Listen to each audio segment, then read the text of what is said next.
What's up, friends? Welcome into this Hump Day edition of Rock Chalk Sports here on ESPN Kansas City and KansasNation.com. With Dan Courtwright, I'm Sean Kellerman. Thanks for joining us here as we get the back half of your week rolling. I'm decked out in Chiefs, and then I realized on the way over here that I should have put my Royals stuff on, right? Yeah. We got guys reporting to spring training today. What am I doing? Today is one of my favorite. We've talked about this before. Today, reporting, whenever pitchers and catchers report to spring training is one of my favorite days of the year. And I just get so amped up. And then baseball season rolls around. May comes here and I just don't care. Right. I could not care less just because, I don't know, maybe this is just on me. I want a little bit of a break, from, constant sports all the time. And then B, I know these games don't matter. I start paying attention in August. So August is when I really get going. But then all of a sudden fall camp rolls around. So you have, 2 weeks of August? And you know how you are usually, it's, I guess, maybe it's like a week and a half after the All-Star break is when I'm like, all right, now I'm back in. Because this is when the real baseball starts. All right. And you know how I described that to you? You said I just don't like baseball. You're not a baseball fan. It's my third favorite sport. I don't think that's a shock to anybody. Okay, that's fine. Anyway, I'm excited for the duration of the season. Sure. But yes, we've talked about that before. Baseball, that's big for me. That means warmer weather's coming. Yes. See, and that's... So did you mean to do that, by the way? I mean, I didn't want to wear a KU hat. I felt like that was weird. Sure. So, but I do like this hat. I'm a big fan. I'm not even wearing any KU stuff. I'm wearing an ESPN shirt. Shout out ESPN Kansas City. And then I'm wearing a Big 12 tournament hat from last year. You got the color-coded. The big news that came out today. Big news that we're going to get into here in the opening segment regarding the Big 12 tournament. It is groundbreaking, no pun intended. It is not really that big of news, I guess, in my opinion. Maybe I'm a hater, but I think there was a little bit of buildup for people who are in on it, and it just wasn't that great of a story for me, I guess. They built this up for like a week and a half. Yeah. As if it was going to be the biggest thing in the world. Right. Like I thought they were going to be like, we found the lost city of Atlantis and we're playing the Big 12 tournament there. Right. Like, Taylor Swift's going to have her own suite. And she's going to be playing point welcome. guard for Utah. Or, something. Man, Utah wishes. We're going to get into that here in the opening segment. Big 12 news, Big 12 tournament news regarding men's and women's. Plus, we're talking college basketball here in the opening segment as Iowa State goes down. 3 top 10 teams go down. Kansas, that's good for us because all we keep doing is winning and climbing up the rankings and certainly climbing up seed lines. Those losses did not hurt KU's cause. We'll get into those.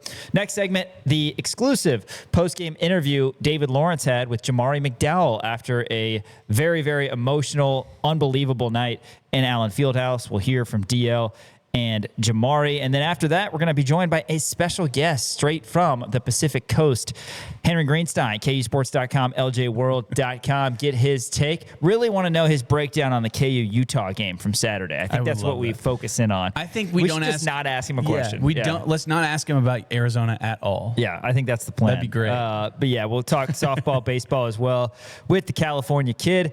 And then 5 o'clock hour, KU Mailbag segment. Dan, any particular teasers from Cole, Colin, or Cody?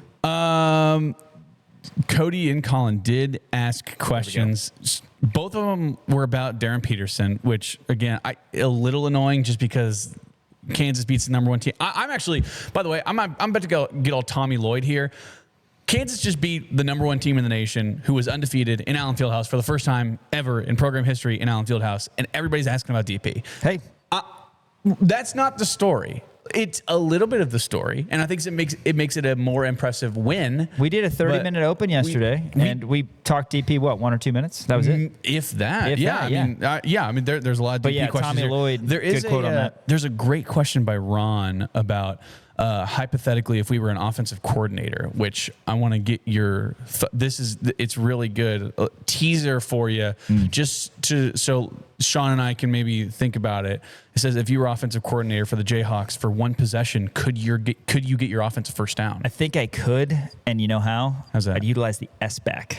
That's the secret weapon. Utilize the S-back, a position that I had never heard of before I realized that they made it up so that you could play it over in Emporia. Yeah, KU Mailbag segment. And then we're going to get a couple more exclusive post-game interviews from Monday night DL with Elmarko Jackson, who had one of the biggest plays defensively, one of the biggest plays offensively for Kansas in this one, plus David Lawrence with assistant coach Joe Dooley. And then we'll close out the show talking Kansas women's basketball. For the third time, they have a ranked team on the ropes in that team's building, and they're not able to get it done. KU falls to 5-9, 70-65. They lose in Lubbock. And then some game picks as well, as it's a loaded college basketball slate tonight. We're going to talk about the losses from top 10 teams last night. Of course, Iowa State losing by 7 to TCU. Nebraska loses in Lincoln to Purdue, and then Illinois, ranked number 8 in the country, they actually lose at home to Wisconsin. Wisconsin has wins at Illinois and at Michigan. Huge. So shout out Greg Gard on that front. But Badgers. that's 3 top 10 teams. Bracketology is going to be here before we know it. Everybody knows that I'm already locked in on it. But CBS Sports, for what it's worth, has already updated some things. Purdue has risen to a 2 seed. They are right now the second 2 seed, being 6th overall. Kansas, also a 2 seed, the 7th team overall, as they are the 3rd 2 seed. So with that, and it should be noted that Iowa State is still up there. Iowa State, despite losing, is still on the 2 line. Obviously, they've got a really good resume, but with that loss, teams like Illinois and Nebraska fall down from the top 2 seed lines. And just good news for Kansas, Dan, and we can get into the weeds of this game if we want, but a closer eye on bracketology and kind of what we've talked about for a while is let's get the highest seed possible. Obviously, we want to do that, but for location reasons and certainly for potential path reasons to the Final Four. Yeah, I mean, 3 teams in the top 10 lose, 4 teams in the top 11 lose, because you have North Carolina go to Miami and lose 75-66. By the way, read that one way wrong yesterday. That's not true. You called it a trap. I did say it was a trap game, and I even said I'm ignoring my gut and I'm going to go with North Carolina, and they wind up losing in that game. So anyway, besides the fact that I'm a terrible gambler, in terms of Kansas and bracketology, because it's never too early, and I feel like this is probably the appropriate amount of time out where you should be. This should be one of the main talking points you're talking about whenever you're talking about college basketball is bracketology. Iowa State loses. TCU is not a bad team, but they're not great by any stretch of the imagination. They're still sub 500 in the Big 12. They're 15-9 on the year, but they do have really good pieces. Obviously, you understand that, right? And then the 2 teams ranked right above Kansas, Nebraska and Illinois, both lose. So they're right there. You have the 7 and 8 teams in the nation lose. You have the number 19 in Kansas beat the number 1 team in the nation in Arizona. So right there, you have Kansas jump at least 2. You have Iowa State, who's at 5. Before the AP poll comes out, Kansas plays Iowa State. That game is really going to determine where Kansas is going to sit. I would still bet you that Kansas, if they go up to Ames and they lose by 3 to 5 points, I still think Kansas probably jumps up 2 spots just because of that Arizona win. It's obviously very, very tough to go up to Ames and win, but you still have a bad loss by Illinois, and then Nebraska loses at home to Purdue. I understand Purdue is still a relatively good team. They don't have any NBA guys, but they're still, projected to be a 2 seed. Whatever. I don't care. Nebraska, I still think Kansas jumps them just because of how massive of a win that was against Arizona. So right now you're looking at Kansas potentially sitting at 7, maybe 6 if Kansas goes and beats Iowa State. Iowa State, you talk about a team with some bad luck. Over their last 3 games, I actually saw a stat about this. I believe my dad might have sent shooting it to just 25%. 25% from the 3-point line over the last 2 Iowa State games. Kansas matchup. No, absolutely not. And you like to say law of averages, and you like to say that they're due. You're hoping and praying that this dry shooting streak of Iowa State's continues, but also Kansas beat Iowa State. Not only did they beat Iowa State, they kicked their teeth in here at Allen Fieldhouse. You think they're going to remember that? Absolutely they will. They've had this one marked on their calendar since the day after they left Lawrence. So obviously that's going to be a very hard game going up to Ames. It's going to be a hostile environment. Iowa State fans are terrible, not in the sense that they're like bad, but just like they're just rowdy and they get in your ear. So that's going to be a very, very tough game. But looking at this right now, Kansas being at a 2, I kind of love that. I kind of love the fact that everyone's losing. Also, you look at North Carolina losing as well. That's going to be important for the stretch kind of towards the end of the year. Well, looking at it from an NCAA tournament perspective, again, CBS Sports, I've kind of erred on the side of, no disrespect to Joe Lunardi, but he doesn't update it enough for me. Like, I want this updated every day. Because if UC Irvine beats UC Riverside on a Thursday night, I need to see that updated by 6 a.m. on Friday. CBS Sports, I feel like, updates it a little bit more accurate. Well, that's the thing. Lunardi, I mean, he doesn't work from April to probably what? December? Yeah. Like, I mean, you need to be up watching these games. At this juncture of the season, I wish they were updated constantly, and CBS Sports does a good job of that. Eventually, as you know, the NCAA tournament selection Sunday comes, Lunardi will update it more often. But still, it's like, it's not accurate. Kansas is a 3 seed right now on ESPN's Bracketology. Is not currently what it is, but I'm using CBS Sports for this reason. The 1 seeds up to date for CBSSports.com, they've got Michigan now as the overall 1 seed, which I think is stupid. Michigan's very good, but why does Arizona fall from number 1 overall? Arizona's loss is at Kansas, a top 10 team. Yeah. Michigan, their loss was at home to Wisconsin, who's a good team, but they're not as good as Kansas. They're not ranked right now. And then Houston is the 1 seed in the South, Duke the 1 seed in the East. So 2 Big 12 teams on the 1 line. Not surprising. Other Big 12 teams, I mentioned Iowa State is still on the 2 line. That surprised me a little bit. Of course, they are ranked number 5 in the country right now, so they would have to drop 4 spots, and I guess the loss at TCU, not enough to do that. Kansas on the 2 line, UConn on the 2 line, and Purdue on the 2 line. On the 3 line, no Big 12 teams, but Texas Tech checks in on the 4 line, BYU on the 6 line, and a couple other teams that are still maybe not quite clinched a spot, as UCF is 10 seed right now in CBS Sports Bracketology. TCU, by the way, who it seems like every year is good for 1 or 2 of these weird wins against top 10 Big 12 teams. They are now a part of the last 4 in, as is Missouri. Go Aggies tonight, as Texas A&M will host Missouri, and we obviously want nothing to do with the Mizzou program in the NCAA tournament. They have never been to the Final Four, and it just gets funnier and funnier as that streak continues. But that's a look at it from the NCAA tournament side of things. Big 12 standings. Let's look at this. And obviously, if Kansas wins on Saturday, we can dive even deeper into this, because Saturday's game against Iowa State is the 5th of this 5-game stretch that people pointed to. And obviously, there's tough games later for Kansas, too. You got Houston at home, and you've got a road tilt against Arizona, and obviously some other games that you need to win, too. But other teams also have hard games. And going down to TCU and winning is not something that's a guarantee. Kansas has to go to Oklahoma State. That's not a guaranteed win by any stretch. Unless you're Houston, who for some reason it seems like bludgeons whoever they face. If it's a middling Big 12 team, it doesn't matter if they're on the road. Houston's gonna get it done. True. Then it's gonna be tough. Arizona and Houston are both 10-1. Kansas is 9-2. So Kansas, after the Iowa State loss, is in sole possession of 3rd place in the Big 12 conference. Iowa State's 8-3. Texas Tech is 7-3. Both of those teams, as of right now, Kansas has the tiebreaker of. You do have to face Iowa State once more on Saturday. You're done with Texas Tech, however. And then below them, 3 teams with 5 losses already: BYU, UCF, and West Virginia. So I think people looking at Kansas' schedule have to feel very confident that Kansas is going to find a way to win. And I'll throw Oklahoma State in this just because Kansas will be the favored team, even though that game scares me, as you know. If Kansas can beat Oklahoma State, Arizona State, Cincinnati, and K-State, you feel pretty good about that, right? There's 4 wins right there.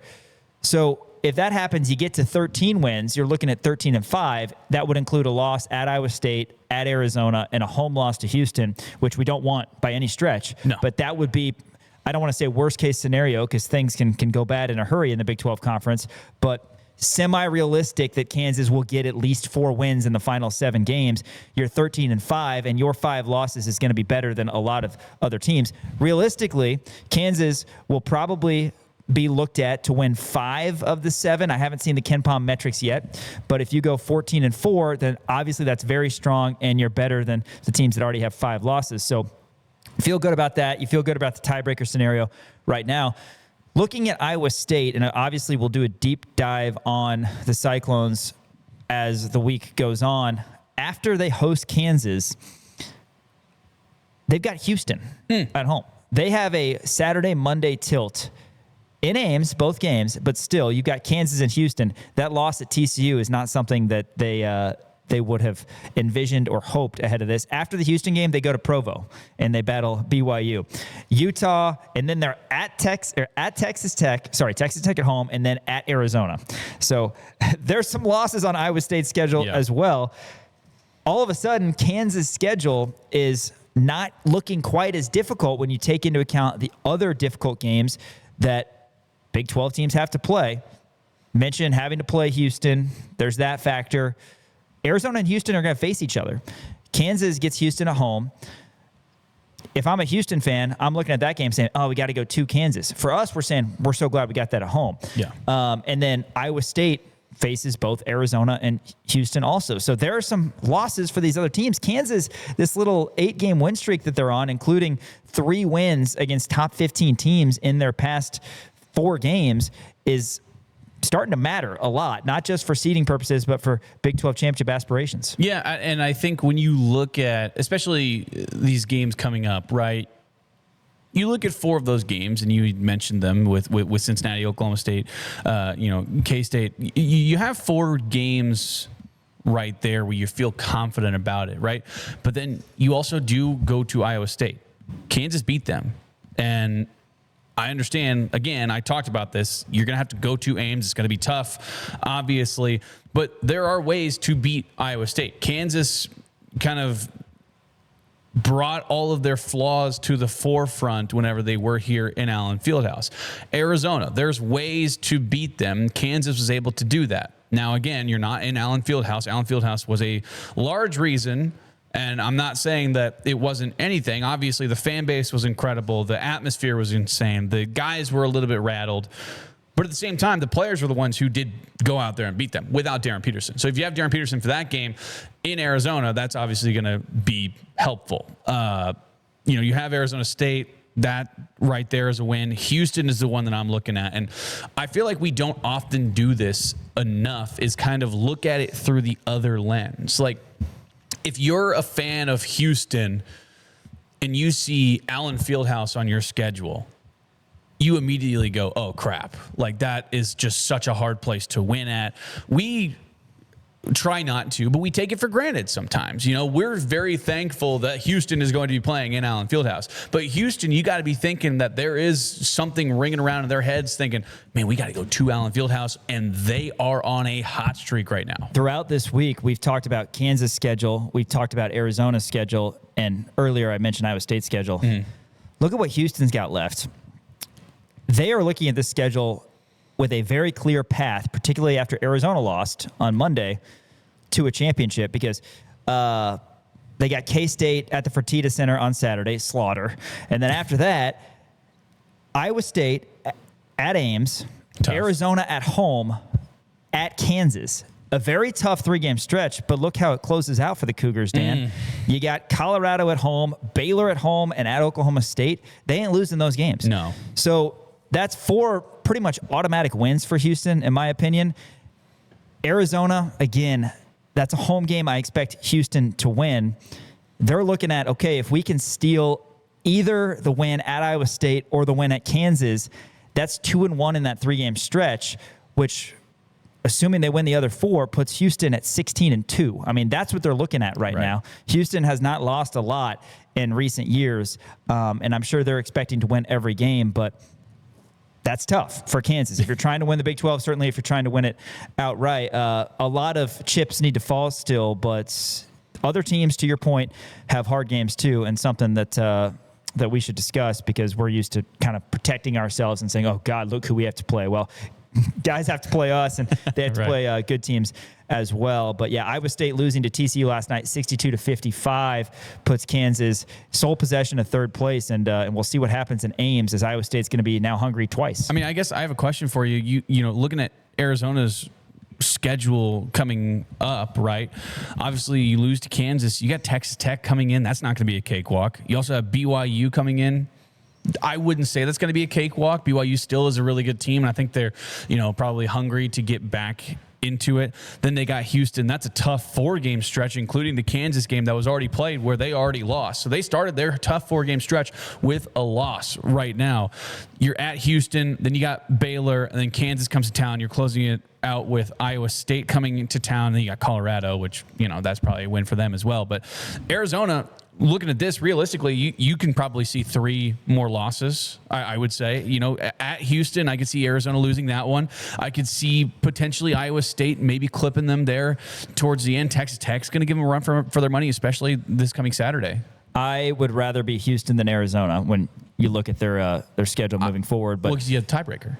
Well, just the fact that Houston closes their season with 3 tough games that you think are going to come out victorious after 3 tough games. And Arizona, they kind of needed to win that game against Kansas where you had an 11-point lead in the second half. Meanwhile, the Jayhawks, we're feeling good about ourselves with 8 straight wins. Hey, other news that came out of the Big 12 today, Big 12 Conference unveiling ASB glass floor for 2026 Phillips 66 Big 12 men's and women's basketball tournament. Dan, I'll let you give more information on this, but it's debuting this year. It's going to mark the first time ASB Glass Floor's LED court technology will be used for official competition in the U.S., representing a significant milestone in the modernization of college athletics.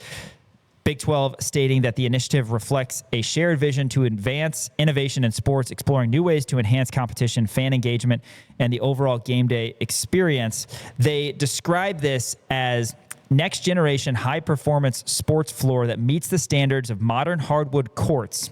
Integrated LED technology beneath the playing surface unlocks dynamic, interactive digital graphics and capabilities impossible on traditional courts. Dan, more information on this from you, and overall your thoughts on this, as Brett Yormark says, this is just another way that the conference is raising the bar. Yeah, I'm going to use less big words.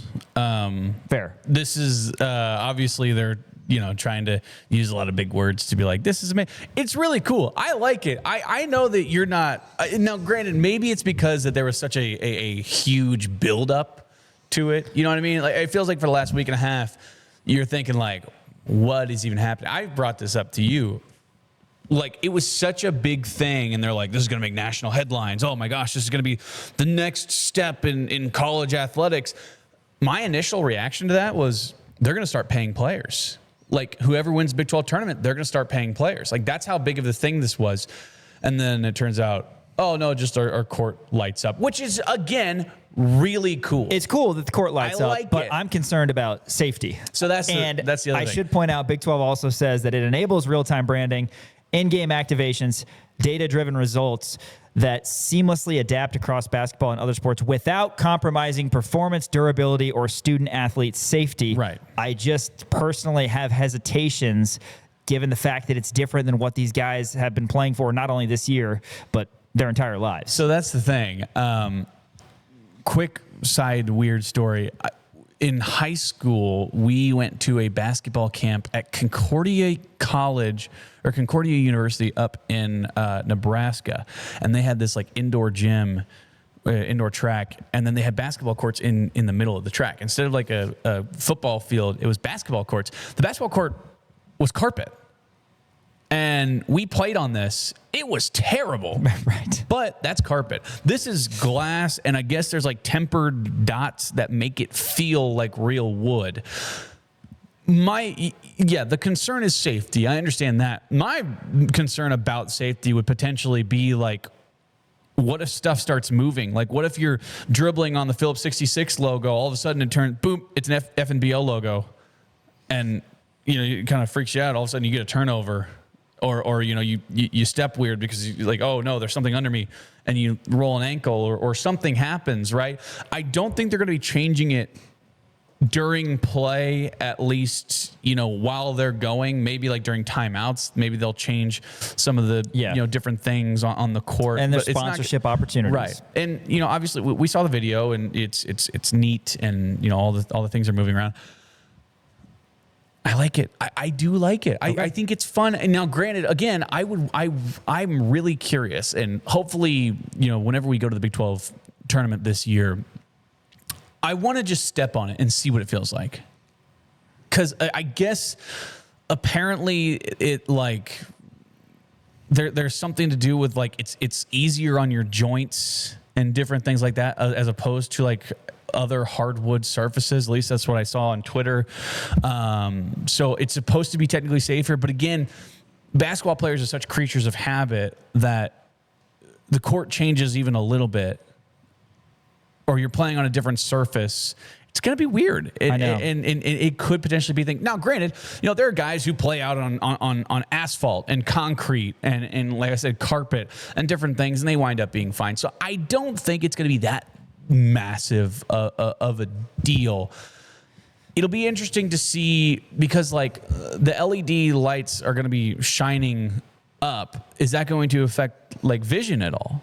That's my thing. Like how, like obviously when you're playing on wood floors, I guess the lights from above bounce down, and that's also something. But when the light's coming from beneath you, is that going to be an issue, or like shadow is going to be an issue? Like I genuinely don't know. I don't have a physics degree or anything like that, so I don't know how any of this stuff is going to work. There are a lot of unanswered questions. Now, granted, they've been doing this for a while, and I think like there's an NBA team who has like one of these for like a practice court. They have like a tiny like half court practice court that they use sometimes, and it works, and nobody's like really been throwing a fit about that.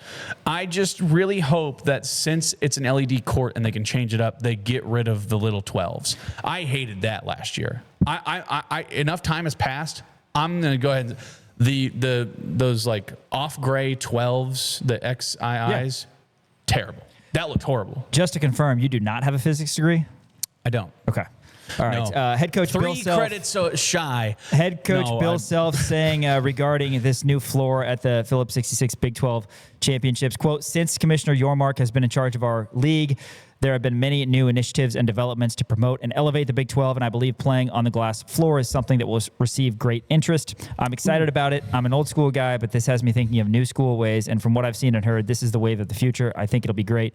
And quote, I hope that's the case. I personally kind of wish if they were going to bring this to college basketball, it would have happened at a November MTE or something like that rather than at a postseason tournament to break it out. But we have to wait and see. Well, I'm just going to throw a random name out there. Let's just say like Marcus Johnson for K-State. Like what if he like falls over and breaks the glass? There's got to be. That's the thing is we are not smart enough to figure this out. They're going to be playing on Tuesday. All of a sudden, K-State glass certainly broken. will be playing on Tuesday. That is very true. Big 12 also saying additional enhancements for the 2026 Phillips 66 Big 12 men's and women's basketball tournaments will be announced in the coming weeks. For more information and to purchase tickets, obviously you can go to Big12Sports.com. That was the news of the day regarding Big 12 postseason basketball. After this, we are going to go to the Kansas locker room and relive the instant classic from Monday night. Number 9 Kansas over number 1 Arizona, 82-78. David Lawrence caught up with Jamari McDowell. You'll hear that next. Also, before we kick to break, I want to shout out our friends over at Jefferson's because you were kind enough as a husband to bring your fiance, did I say husband? Not husband yet. You will be a husband because of the move that you did as a fiance, and you took the leftovers of your Super Bowl wings from Jefferson's to Piper. I did. I got the 50 for 50. It was 50 wings for $50. Great deal.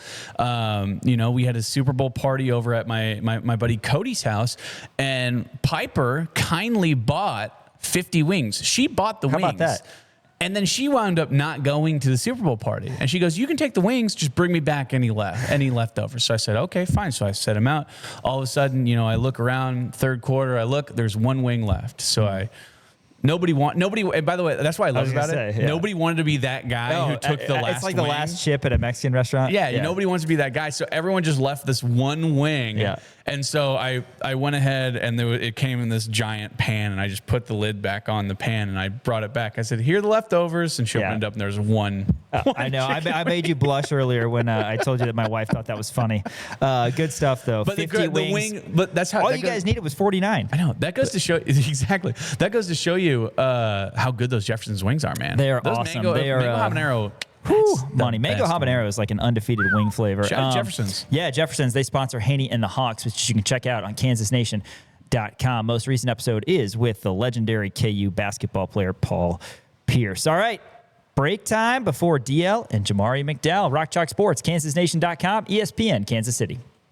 Hey, there's no better time than now to go check out Game Day Men's Health Lawrence. Mitch Bales and his team will get you back in the game. Summer is coming. You want to make sure that you're looking and feeling your best. They can help you out over at Game Day Men's Health Lawrence. You can check them out online as well. If you're struggling with low energy, low T, maybe struggling with weight gain, they will give you what you need, answer your questions. First visit is completely complimentary. It's a blood draw 3-step process. It'll be easy as pie, as they say. Go over to Game Day Men's Health Lawrence, and they can help you out. Make sure that you are back in the game, feeling your best before the spring and summer months. Hey, let's go to the Kansas locker room. After the big win over number 1 on Monday, David Lawrence caught up with Jamari McDowell. Just a couple of minutes after one of the greatest wins in recent history at Allen Fieldhouse, Jamari McDowell joins me. How are you feeling right now? I have no idea. I still got to figure that part out, but I know we up another win in the Big 12 play. That's what I do know. Yes. Figuring the emotion part out, though, I don't know how to feel yet. We'll see in about 10 more minutes. Starting out about a month and a half ago at 1-2, and now to be at 10-2. Look at God. One game out. You're right there.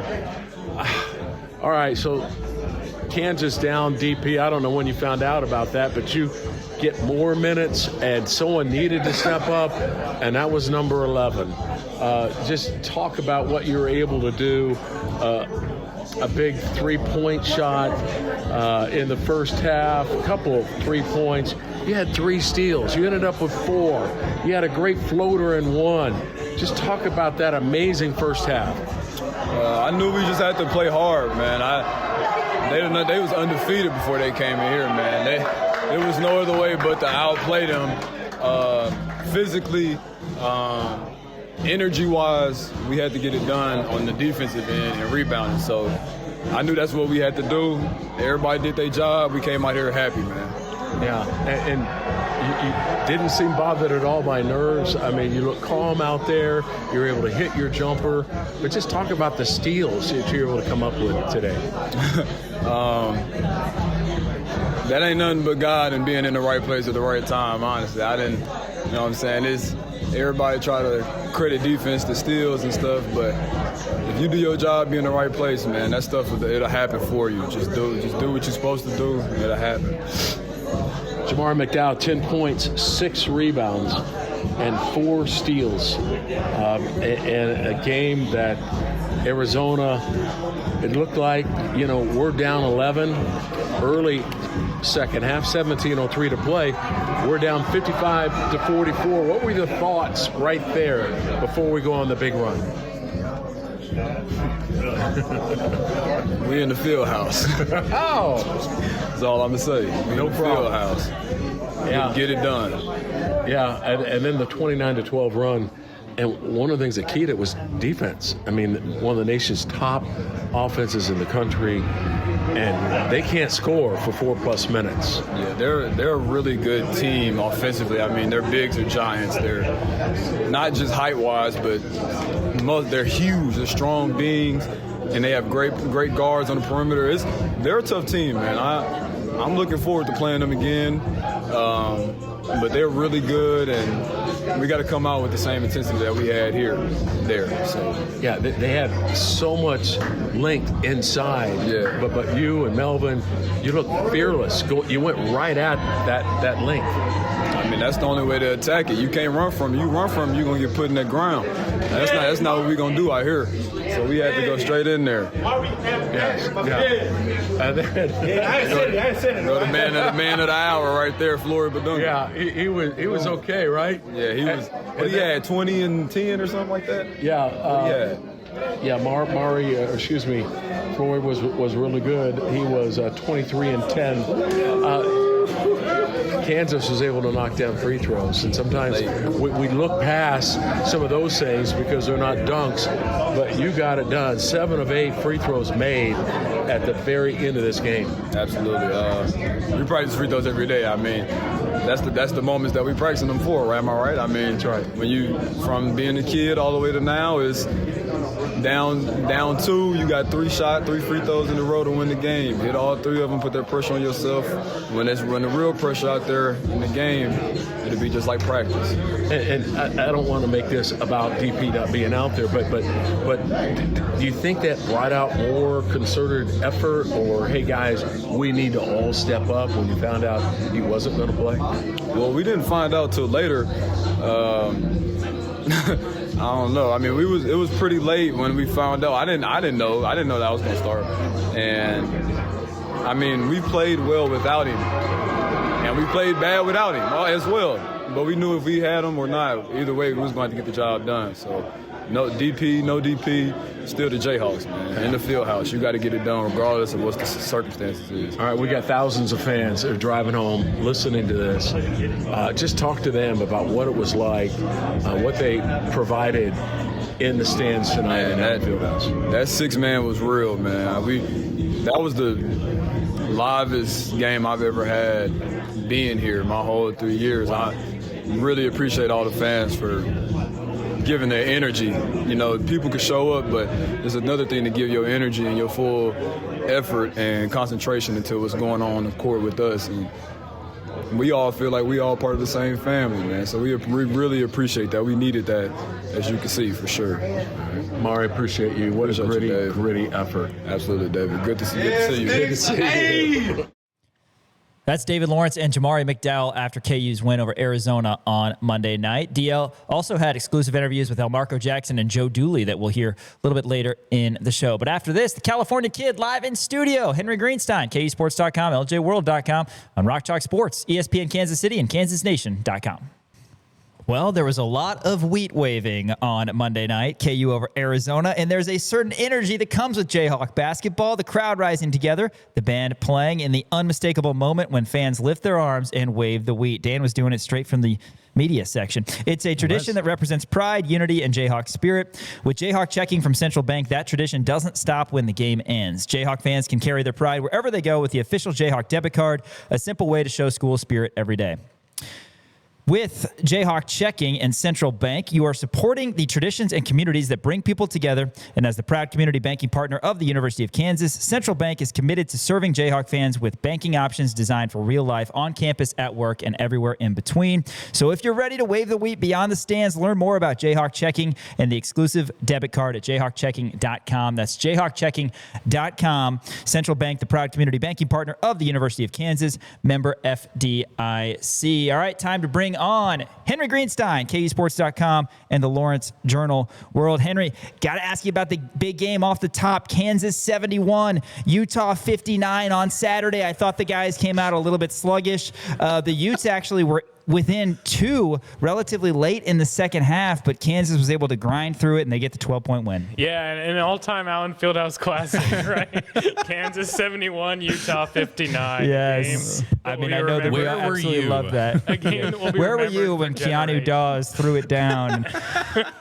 Realistically, though, top 10, Kansas over Arizona on Monday comes out, 8 minutes before the game that Darren Peterson's not going to play. Obviously, you're front row in the media room after the fact, and the first 3 questions directed at Arizona's head coach, Tommy Lloyd, were about Peterson not playing, and hard to not like his response, right? Because he talked about, hey, Kansas won this game. Peterson didn't play because he was sick. Kansas, great program. Coach Self, great coach. And they got it done. It's just amazing to me, the heart, the grit that these guys have. And whatever happened at that players-only meeting continues to spew good things for Kansas as they beat Arizona by 4. Yeah, maybe I keep thinking about that and thinking, maybe down the line they'll give us a little bit more specifics about what that meeting was actually like beyond whatever they said, reinforcing our principles or whatever it was they said. But yeah, I mean, incredibly fun game to watch and cover. An all-time classic, one of the best wins of the Self era. I feel confident in saying that because people who have been doing this a lot longer than I have said the same thing.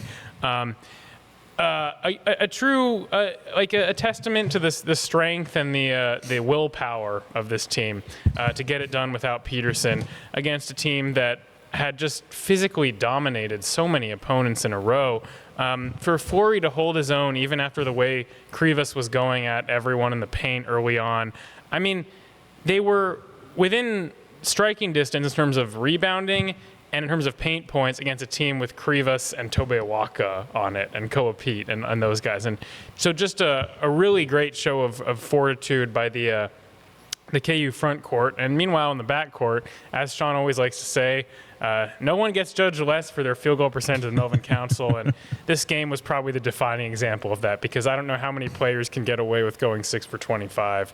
And Melvin didn't know that he had taken 25 shots, as became clear. All-time soundbite. Yeah, in the media room afterward. And, going forward, KU will probably hope that he converts more than 24% of his shots, just in general. But he made the biggest one, which was when it was 75-71 with a minute to go. And, that was enough space for KU to survive the blunder that ensued afterward on the inbound, avoid a repeat of the Houston game. And, it's been fun this year to cover this team for a lot of reasons, but one of them is it feels like moments are being crafted and memories are being made in a way that they weren't necessarily the last 2 years. And the legacy of the program is being built a little bit or rebuilt, if you will, but with some of these momentous wins they've gotten. And as we talked about last week, they're actually legitimately in the Big 12 race now. Yeah, they are. And more on that in a little bit. And, with Peterson not playing,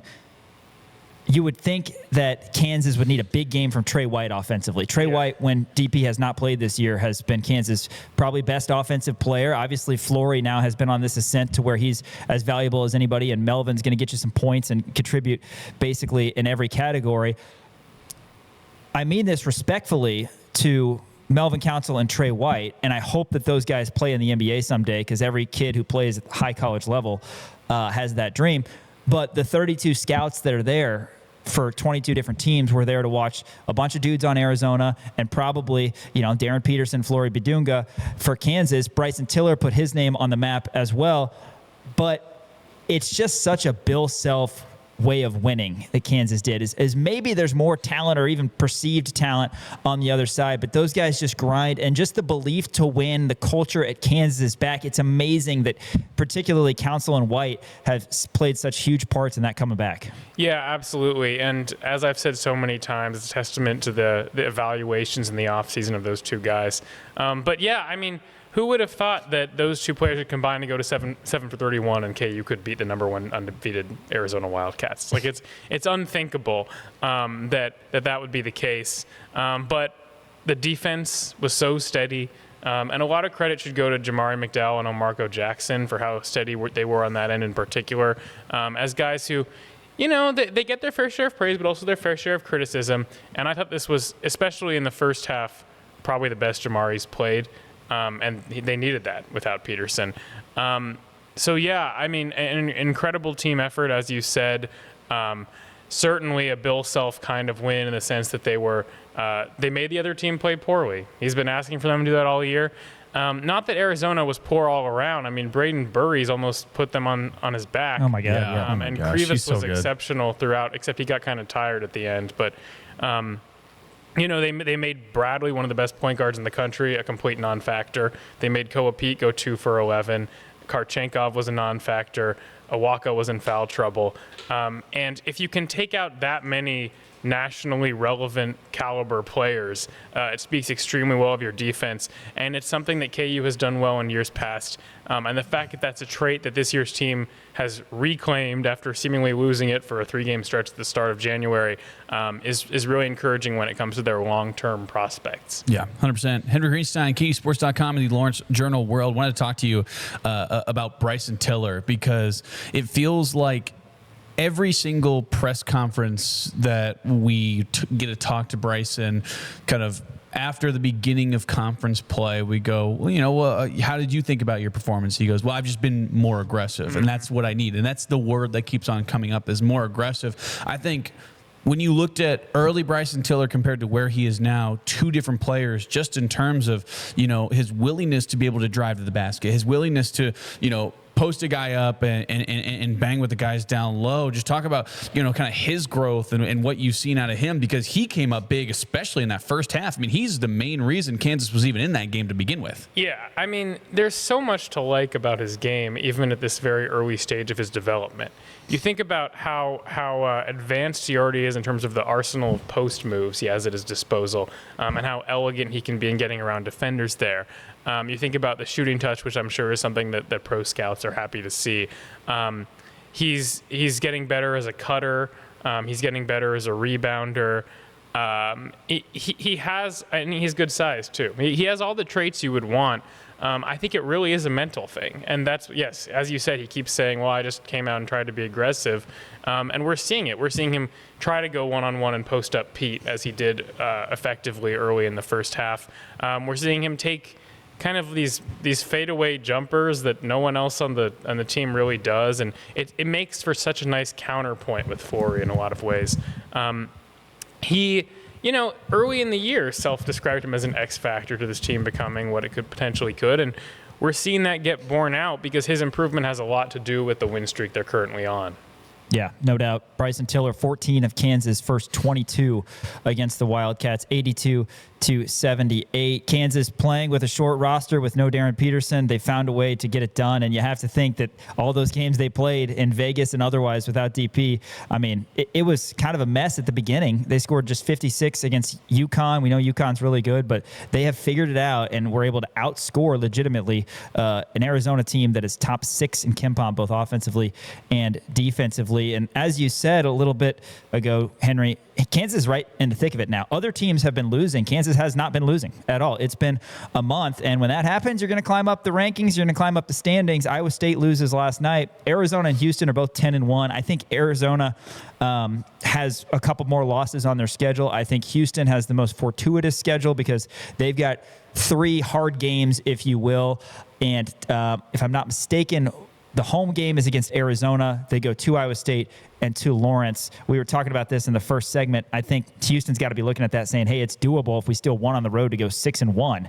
If that happens, you're 16-2. You're probably winning the conference outright if that happens. But Kansas is right there at 9-2 and, still control their own destiny. Iowa State with 3 losses, Texas Tech with 3 losses. Everybody else has 5 or more. Hadn't been that long these past couple of years. We've been talking about having to play on Wednesday in the Big 12 tournament. Not looking like that's going to happen.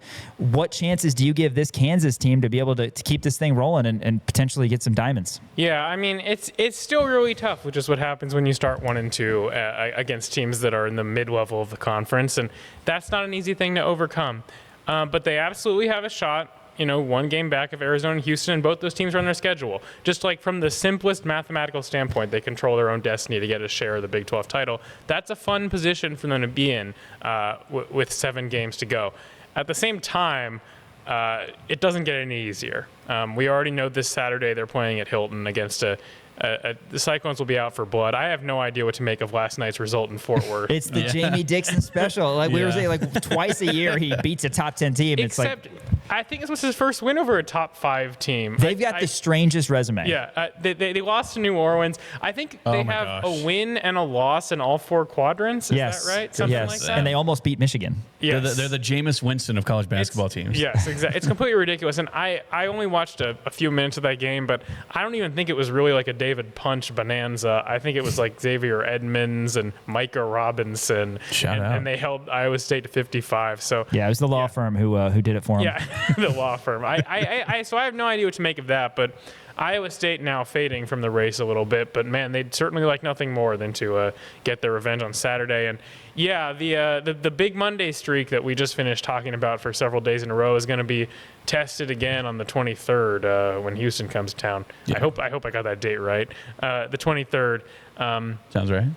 I mean, Houston is not the Houston of the last couple years, but they have advantages that team didn't have, like a center who can really stretch it, and one of the best guards in the country in Kingston Flemings, who rivals Melvin Council in terms of his speed down the floor, and obviously is a very adept scorer. So it's scary to look around the Big 12 and see all the talent that those top few teams have.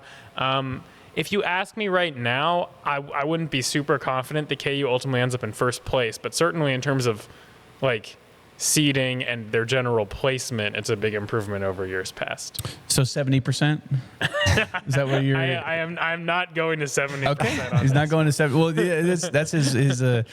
Everything is 70% with Henry Greenstein. Henry, wanted to ask you about the gigantic, gargantuan news that came out of the Big 12 today about they're going to be using LED glass courts for the Big 12 championship. I know you have probably a 20,000 word article going to be coming out about this. Your thoughts on the massive news that was built up for like a week and a half? I tore my ACL just reading the article. I mean, that's how concerned I am. I'm just concerned about safety with it. I get it. I mean, I have to assume that ASB, is that the company? Yeah. That has gone through the relevant channels to get this safety tested. Yeah, I mean, as I was telling you guys off air earlier, I would be salivating if I were an advertiser. Yeah. Because, I mean, you think about what they do with MLB games with all the digitally imposed advertisements. You can only imagine they'll plaster every inch of that thing with ads. At least it won't be little 12s. Little, you were not a fan of that. He hated the court last year. I was not a fan of that. Yeah, at you didn't all. like that either. I didn't like it. I hated it. It hurt my eyes. It was bad. But yeah, I mean, they made a huge deal out of this. I thought they were going to use it to just, look at all these cool things we can do with our Big 12 court design, and we can play videos on the court and whatever, which I think is kind of cool. But then I saw the video of a guy flipping through, and it turns into this playing surface from each Big 12 arena. It's like, do I want James Naismith Court to exist at the T-Mobile Center? Yeah. Do I want to see that terrible Schollmeyer Arena court at the T-Mobile Center? I don't think I do. Well, it's James Naismith Court is so sacred. You know what I mean? Yeah, so, there shouldn't be elsewhere. And then, of course, as I was also talking to you guys about, like, if I'm a sponsor of the normal court, am I paying to be on the digital court? Sorry, this is way more time than this deserves. No. But this is what we live for. But is it better than last year? Yes. Do I care about it nearly as much as I thought I was going to when Elmarko was threatening to announce big news? No. Well, yeah. I mean, I don't know. I like it. I think it was made into something that probably shouldn't have. I think that there's going to be some hesitancy from some people regarding safety. Because it's not what these guys have played on all year. It's going to, I would imagine, feel different, even though they say not. And I just wish they would have, as I said earlier, broken this out in November at a multi-team event. Oh God. I shouldn't have done that. Did you see Self's quote in the press release? I did. He was enthusiastic. I did. Yes. He said essentially he's an old school guy, but he's embracing it. I wonder, they're going to have each team is going to have at least 3 to 4 hours of shoot around just to get acclimated and figure it out beforehand. Do you know what I mean? They're not going to be able to do that because it's not the same, but it reminds me of when, before tip-off, how all the players on the court want to feel the basketball before, because they don't want the first time you touch the ball to be in-game action. No, it makes sense. I don't know. We'll see. I hope that it is literally no different at all. Advertisers, whatever, you have a heyday with that. By the way, if you want to advertise with us at Kansas Nation, look for Sean Kellerman and reach out to me. Kellerman at kansasnation.com. Henry Greenstein, KUSports.com, LJWorld.com in studio. Henry, let's talk about some other sports. The women's basketball team loses last night, 70-65, another heartbreaker in terms of an opportunity to get a marquee win, and now they're sitting at 5-9. You still got Texas Tech, you still got Oklahoma State on the schedule, and then 3 games that you're hopeful you win, even though one's at K-State. You got to get probably to at least 8 wins to be in the conversation for a bubble team, tournament team before the Big 12 tournament even starts. What do you make of this? Because the Kansas women have a lot of talent, but 5-9, not what they had in mind. Yeah, they're not out of it, and they can win at Bramlage this year. This K-State team isn't the same as in years past. I mean, I don't know if you guys have followed K-State women, but they have the most erratic performance of all. They lost by 20-something to KU, but have beaten some of the best teams in the conference, and they beat a ranked Ole Miss team. It doesn't make any sense. So they can win at Bramlage. Oklahoma State's been inconsistent too. They could theoretically beat the Cowgirls, but last night was a big opportunity that they let slip. First of all, they were ahead 17-7 in the first quarter, and then were down 3 by halftime. That's not good. Not good. And they somehow were in contention for a game against a ranked team in a game where Samaya Nichols had 0 points in the first half and Jalea Davis was limited to 20-something minutes due to foul trouble and only scored 14. It was a remarkable performance that they were in it that long, and a lot of credit to Elle Evans and Reagan Williams for their scoring. But just, I mean, you look at it, they've played 4 ranked teams on the road in Big 12 play and lost by a combined 25. 3 of those lost by a combined 10. It's pretty good. That's the fact that none of those have gone their way. Yeah. Is it really infelicitous. And also, like, I mean, Brandon Schneider is typically a pretty good late game execution coach, but for whatever reason, this some of these late game situations just simply haven't gone their way this year. And it's a shame that the talent on this team isn't converting to the results that many seem to believe that it can. Obviously, like I said, they're not out of it yet, and they still have some chances. They have a game on Saturday against one of the worst teams in the conference in Houston on Valentine's Day. That should be eminently winnable, and maybe they can kind of string together some wins in a way they really haven't to this point. Infelicitous, unfortunate, comma, inappropriate. Yeah. So, okay, nice. I had to Google that. Was that on your word of the day calendar? You just have these in the chamber. It's amazing. I'm maybe a calendar in and of myself. Fair enough. You always bring the big guns, Henry. One more before we get you out of here. Obviously, KU baseball, they're getting going on Friday against UT Rio Grande Valley. And apparently, this is news to me, an Emporia native is going to be on the mound for KU to start off the season. Obviously, coming off of a awesome season from last year, made it to the NCAA tournament. Winds up losing down in Arkansas, but a lot of really key pieces back, plus a lot of JUCO guys back. Give us just kind of a season preview of what we can expect from this KU baseball team. Yeah, well, I'll have a whole article going up tomorrow. With regard to the pitching, they announced starters for this weekend, so it'll be Dom Vagley on Friday. Matisse Neyral, who's originally from Montpellier in France and went to JUCO in Arizona, he will be the Saturday starter. And then Madden Seidel, who's a freshman from Emporia, who was originally going to go to Cloud County Community College. So the fact that he's starting the first weekend of his collegiate career... CCCC. Is Shut that up. what people call it? I don't know. Do they call it I don't know. four I Cs assume, or something? yeah. I don't know. The California C. Community College Athletic Association is the CCCAA, and people call it the 3C2A. So Nice. kind of wondering. Do people call it the MAAC? Do they call it the MAAC? I think so. Yes. Do they call it the MAC, though? No. Mac is Never the call Mac. it the MAC. No. Yes. Also, did you see that they're changing their name? They are? MAAC is changing their name. The MAAC is changing their name. No, they don't know yet. They just said they're going to be changing it. Hopefully it goes better That's than heartbreaking for teams like Binghamton, who is leading. Siena. I hear they're going to change it since there's 12 teams. They're going to change it to the Big 12. Oh, So- okay. The small 12. The small 12. I mean, it makes sense. There's 12 teams. So yeah, exactly. That's how we decide conference names, as we know. Wow, I totally lost my train of thought. The KU baseball team. Baseball. Do you know, by the way, the mascot of UTRGV? Since you got me with Bethune Oh, Cookman. this makes me upset. It's a guy with a hat, right? I think so, yeah. Okay. Do you know what the team is? The I'll give you a hint. Musketeers? It's a Spanish word. Conquistadors. No. Oh, that's Dodge City. Man, Dodge I don't City even Community have College one. is Conquistadors. They're the Vaqueros. Vaqueros. Nice. How about that? Anyway, I hope I'm right about that. KU baseball, we've talked about them. They've got a formidable lineup, largely composed of names you haven't heard before, but we'll soon have to become quite familiarized with. Brady Ballinger has received numerous preseason All-American honors. Obviously, he's the main guy to watch, along with Dario Osoria. But they're running really deep. They got Dylan Schwatter back at third. Jordan Bach will probably be in right field. Josh Dykoff. Cade Baldridge, so many new guys who I think are all going to make impacts in their own distinct way. I'll be keeping an eye on the bullpen.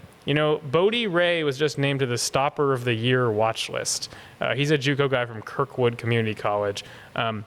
He may be the closer, so we'll see how that goes. But this was kind of an issue for KU at times last year. Who will be the arms to bridge the gap between that starting rotation, which has some questions in and of itself, and Ray and Cannon Carr and some of the better kind of late end guys. So we'll see, but I'm excited for it to finally get going. And of course, KU softball is in action too. Yeah, KU baseball is set to start Friday at UTRGV. The Vaqueros? Is that what you said? Vaqueros. Vaqueros? Okay. Your wife I'm is u- a Spanish teacher. I'm How do you usually not know pretty this? good at mascots, but you got me on that one. Henry Greenstein, KUSports.com, LJWorld.com. Appreciate your time as always. My pleasure. All right, after this, KU Mailbag segment by the people for the people, KansasNation.com, ESPN, Kansas City. Getting underway with the 5 o'clock hour here on Rock Chalk Sports. Thanks as well for watching on Facebook. Yeah. As we are on Facebook Live now. KansasNation.com, ESPN Kansas City, Facebook Live. Appreciate everybody helping make that happen. And appreciate Elijah Schmidt, who is running the operations today in the Kansas Nation studio. Time for our KU Mailbag segment. But Dan, tell us about Custom Lawn as it is getting very nice outside. It is getting very nice. And I just want to let you know, it's still winter until March 21st. Well, that's ridiculous. I believe. I know, it is ridiculous. But winter is not downtime for your lawn. Actually, it's prep time. January and February are when healthy spring lawns are built. Custom Lawn and Landscaping, they are scheduling winter services right now, from soil treatments and pre-emergent applications to tree and shrub care that protects your yard from harsh cold. So don't wait until spring and wish your lawn looked better. Start now and enjoy your yard all year long. Call Custom Lawn and Landscape or schedule online at customlawn.com. Custom Lawn and Landscape. Better lawns start early. KU Mailbag segment. Colin starts us off. Dan, why don't you read this hard hitter to us? Yeah, again, we're going to have a lot of these. Colin wants to know, he said, what's your opinion on how much you think DP will play in March Madness? I think he plays, I don't know, as many games as his body will allow him to. That's probably the right answer. I think he plays all of them. Look, here's the thing. Bad looks. I understand. It's a bad look that he was out with the flu, considering somebody brought this up to me. Essentially, at this point, it's kind of like the boy who cried wolf. And I'm not saying that the cramps are not a serious issue. I'm saying that it became such an accumulating issue that when he comes down with an illness, all of a sudden people are like, ugh, this again. It's like, I legitimately think he was sick. Like, I saw him out there, a shoot around. He didn't look good. He looked a little sluggish. Okay, he went back in, so he had flu-like symptoms, wasn't feeling good. It's that time of year. We've seen people out with flu. We saw Christian Anderson for Texas Tech sit out the game against Kansas with the flu. Nobody thought anything of that. So I understand there's a lot of stuff going around. Darren Peterson has been getting a lot better due to his cramps. He has been doing a better job of playing through them. He played the most amount of minutes out of anybody against Utah. Correct? Correct. So it's getting better. Barring any other injury or anything, he should be good to go. That's my take on it. I understand it is frustrating, the fact that this continues to happen and he continues to sit out. This is his 11th game that he has missed. I get it, but he'll be fine. Those are the most important games of the year. Those are the games that kids dream of when they're playing basketball. It's all about March Madness. It's all about the NCAA tournament and that stage. Big 12 tournament, we've seen in the past, not just at Kansas, but other programs, you don't always see your entire complement of guys in the Big 12 tournament because it is 3+ games in 3 days, 4 days, however many days your team is required to play. Now, if you're fighting for an NCAA tournament berth, which Kansas never is, then it's a different story. But it's a lot on the body to play that many minutes in a short period of time. We'll see what happens on that front. But, hopefully it's not a Joel Embiid type situation where you don't get him for the NCAA tournament because Kansas, the best version of Kansas, Kevin Flaherty said this best yesterday on the show, has Darren Peterson on the court. So let's hope that's the case. Stanford. That's right. 2 versus 10. That was a terrible matchup for us without Embiid because they had multiple bigs. Josh says, where does Melvin Council land in KU's all-time favorite players? Ooh, this is good. So let me think about this. So whenever I'm thinking about my favorite players, they're always going to be from when I was a kid because I think it just meant more when you were a kid. Obviously, it means a lot to me now. I mean, this is my job, right? My favorite KU players of all time. I mean, you got Devontae up there. You got Sharon, right? You got Mario. You got like Wayne Simeons up there for me, Kirk and Nick. So that's 6. These are people who I like more. Frank, what am I doing? Frank Mason. I think I liked Ochai more than Melvin, and then maybe Melvin at 9. Is he a top 10 guy for me? Oh my God. Might be a top 10 guy for me. Yeah. I liked Jeff Withy a lot. So too. I loved Withy. I loved Josh T-Rod, asking you got on our all-time I favorites? think personal. Okay. Yeah. I mean, like, right. God, I don't know. I mean, you're I know older, it just feels so disrespectful to anybody we don't name. That's the thing. Right? That's how every coach goes. We'll talk about, and they're like, oh, well, Yeah. once I start going, I'm gonna forget somebody. Like I forgot T-Rob. I forgot.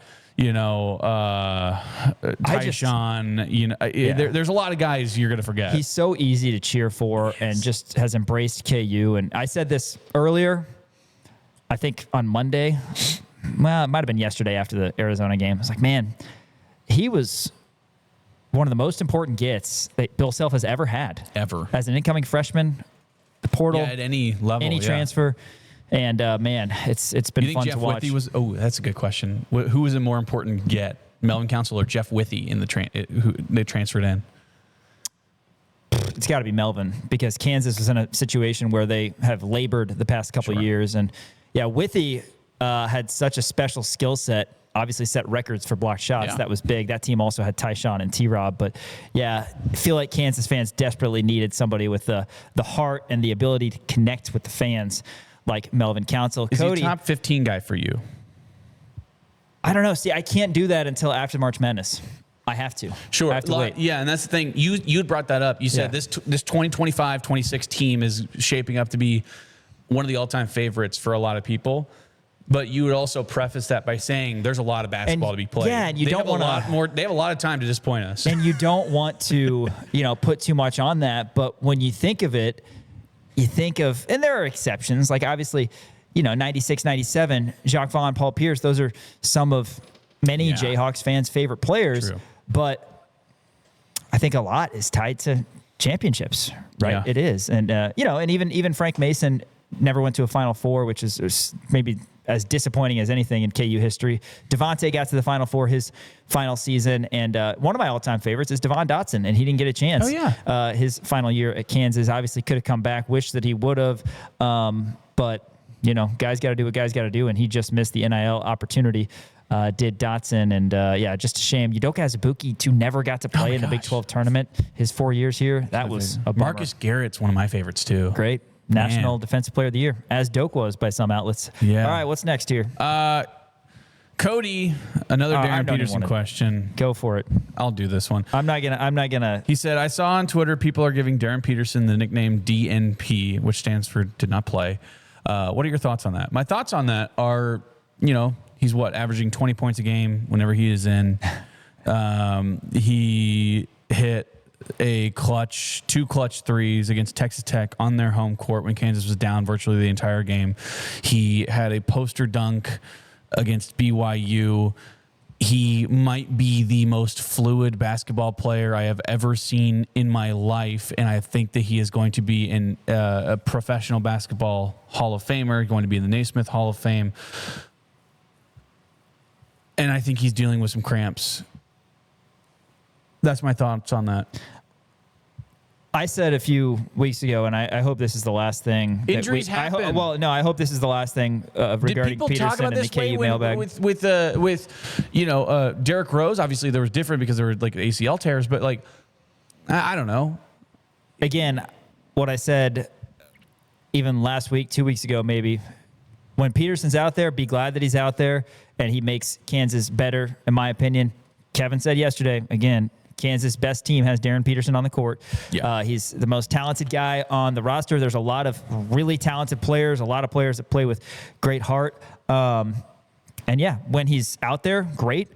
When he's not out there, then Kansas has proven that they can beat the best of the best. Hunter says, will Iowa State losing make them press against KU and be off their game? Interesting, because that's the opposite of what I generally think. Yeah, you're a law of averages guy, aren't you? Well, and I'm just, obviously the out for blood situation. That's the thing. This is shaping up to be a very tough game for Kansas because you're at Hilton.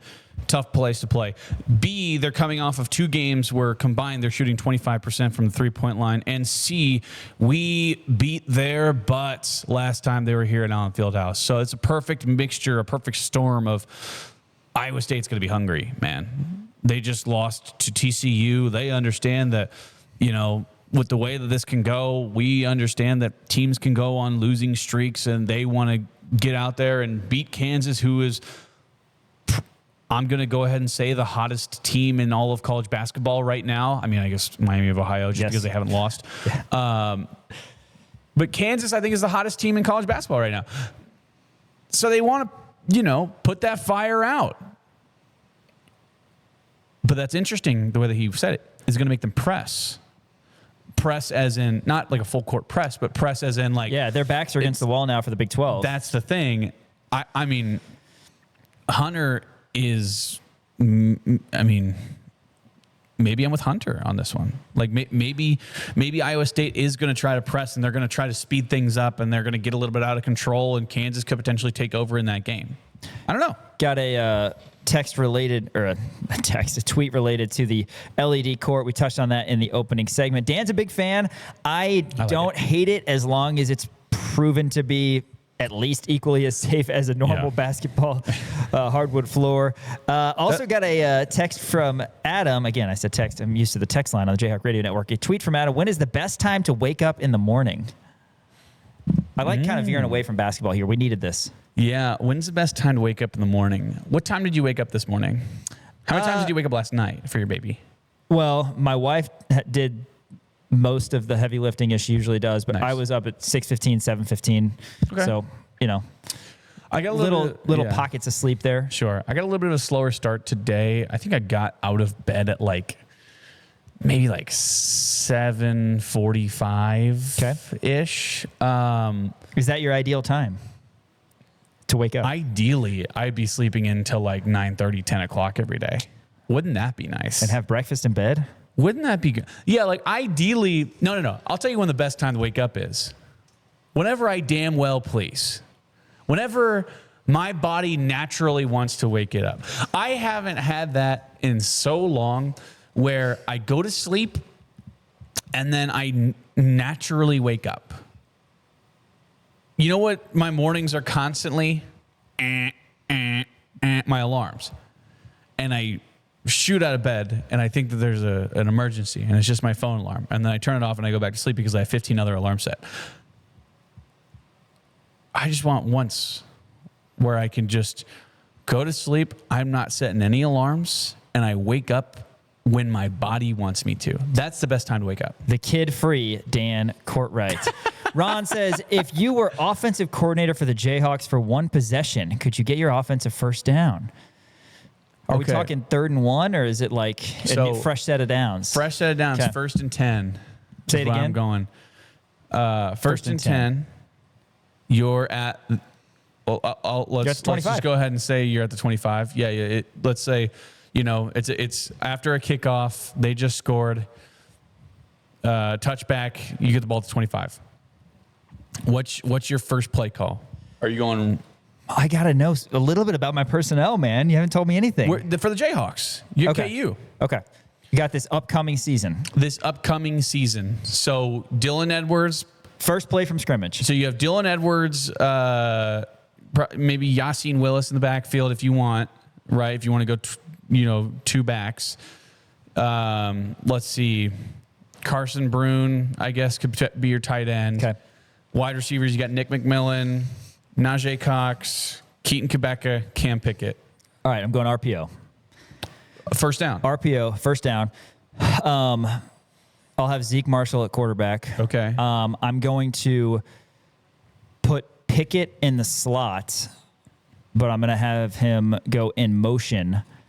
When I snap the ball, obviously RPO, but I'm going to, assuming that I pull the ball, keep the ball, I'm going to put Pickett on a drag route and go if he needs to. I want Carson Brune doing a seam down the far side, and then a crossing post pattern from Quebeca over the middle. Love it. Yep. That's your first down play. That's my first down play, man. So I'm not here to mess around. I'm going simple. Okay. I'm going to go wing right. No. I'm going to feed the S back. I'm going to go inside zone with Yassine Willis. That gets you 3.5 yards. Wow. You're not a big Jalen Dupree guy? Or? I'm a Jalen Dupree guy, but I think Yassine Willis will get you. Yassine Willis is bigger, so I'm just going with a bigger back. Okay. Right. They're both big. So I'm going spread here. I'm going 11 personnel with an attached tight end. Yassine Willis inside zone to the right side Or no. Sorry. Who would be the guards? I guess it'd probably be Amir Tyler Herring. Mercer. Amir Herring. Amir Herring would be on the left side. I'm going to go behind Amir Herring. So I'm going to go to the left side. Okay. Left side inside zone. 3.5 yards. Then second down. I'm going, you're like this.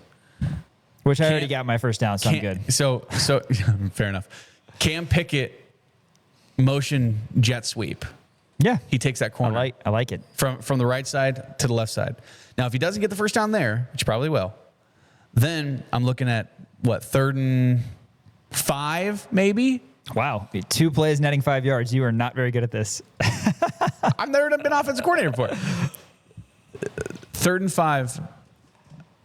Now, some people would want to go bubble screen. I think it's the worst call in history. What I'm going to do is I'm going to go Najee Cox, go. Cam Pickett, he has a blitz route if he wants it. If they're bringing pressure, he's just gonna replace that back. You're gonna hit him right away, and he's gonna get that first down. If not, I want him to do maybe a 10 and out on Keaton Quebeca, run a return route. So go out, in, hard cut, back out. That's my second read. And then I'm looking at Nick McMillan. He's going to be running a post on the opposite side. I think he'll be open. That's my 3rd down play. 4th down. Oh, my God. You still don't have a first down. 4th down. I'm going 14 personnel. Give me 4 tight ends in there. Including the S-back. Mm-hmm. Oh, no. Here's the thing. This is going to be crazy. I'm going to change everything. Give me a wing T. I want Yassine Willis as my fullback, Dylan Edwards as the Z running back in the wing T, and Cam Pickett as the X running back in the wing T. And I'm going to run a reverse handoff to Cam Pickett, reverse to Dylan Edwards on the other side. You know what would Wing also T. work? What also would work? Fake 23 blast with a backside George reverse. You got that? Fake 23 blast with a backside George reverse. Ready, break. Shout out Denzel Washington. How about just the speed option too? Zeke and Dylan Edwards back there. Hard to argue with that. Yeah, I didn't even throw an option play in there. What am I else we doing? got? Jerry says, since Sean isn't a movie guy, is there one movie that Sean is just like itching to see that he really want? I guess so. Okay, so is there like, because you're not a movie guy, Correct. so is there one movie that you're just like, man, I really want to see that? Because you're never like in the mood to watch movies, really, right? No, I mean I But is there one where you're just like, I it's gotta know hard what to it's all find the about? time right now, but Yeah. I mean, I guess I can revisit your top 10 movies that I need to watch. That's right. But I don't know. Is there one that you think I need to see? Have you seen Rudy? I have seen Rudy. Okay, Most of the sports-related movies, ones. Yeah, you've seen Interstellar, but it put you to sleep. That tells me that you're not an intellectual like Shout me. out to Ochai Abaji, Interstellar, his favorite movie. Shout out, it's a good movie. That's what I'm saying. Let's see. So you've seen like Hoosiers and Field of Dreams and all that stuff. You've never seen Shawshank Redemption, correct? Is that the one? That's the one. All right, instant classic. You need to watch Shawshank Redemption. All right, That was on my top 10 movies that you need to see. it was. But there's I've heard from many that that's there's not one. That's the one. There's not one where you're constantly hearing about it and you're like, I need to like I think I I'm need to so see what out of that's the all game. about. I think with kids, I'm so out of the game right now that I haven't heard. even like in college, Maybe Gabby's Dollhouse, the movie. Gabby's Dollhouse. I mean, There's a that'd Paw be a Patrol good movie. one. Paw Patrol. It's not She's really not in the my Paw thing. Patrol thing? No. Oh, okay. Henry also, this is the last one here. Henry says, what would have been a more exciting announcement than the LED court from Big 12? The fact that they're selling $100,000 ice cream bars, I think would have been more exciting. That would have been more exciting. Those are amazing, by the way. You have got to have them. $100,000 ice cream bars. They're naming the court after Kansas Nation. That would have been good as That would well. have been a good one. See, what's something that would have been better? Snoop Dogg is performing between games. Because you had mentioned this. Ray Ormark said celebritize. I know. I figured he? there was going to be a celebrity. That's what I thought I was- assume that's what celebritize means. I haven't heard that word too often. Right. I mean, I would imagine celebritize means Yes. involving celebrities Yes. in some kind of way. This would have been better. I am named the starting 3-man for the Colorado Buffaloes. That also would have been better. That'd have been fun. I mean, yeah, the LED thing, I don't know. I thought it was going to be a bigger deal, the announcement. There was a certain level of build-up, and it just didn't happen. But that's the big news of the day. That is the big news Big of the 12 day. tournament going to feature ASB glass Floors. surface. Yeah, ASB glass floors. Yeah. It's actually one word, glass floor, for the Big 12 It's going to light up. tournament in Kansas City, both men's and women's, by the way. It's going to be like the big piano. In the movie women's Big. tournament is the week prior, so interested to see how that goes for all of those student athletes. That's our KU mailbag for today. You can always hit us up, particularly on Twitter at the Kansas Nation, if you have questions or comments. Appreciate everybody for engaging with the show. After this, we're going to go back to the victorious Kansas locker room and hear exclusive postgame interviews. David Lawrence had chats with both Elmarko Jackson and assistant coach Joe Dooley. That's next. KansasNation.com, ESPN, Kansas City.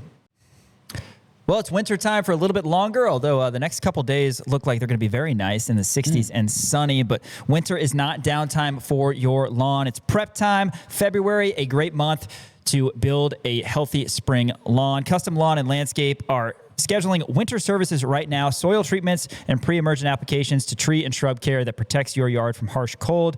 Don't wait until the spring and wish that your lawn looked better. Start now and enjoy your yard all year long. Call Custom Lawn and Landscape or schedule online at customlawn.com. Custom Lawn and Landscape, better lawns start early. A new partner with us here at Kansas Nation. Make sure you keep that in mind so that when it's going to be sunny for an extended period of time rather than just these little fake springs that we get, you are happy with how your lawn looks. Hey, let's go to the Kansas locker room post-game. Got a couple more exclusive conversations that, are a lot of fun after you win. David Lawrence caught up with Elmarko Jackson, and let's hear that chat right now.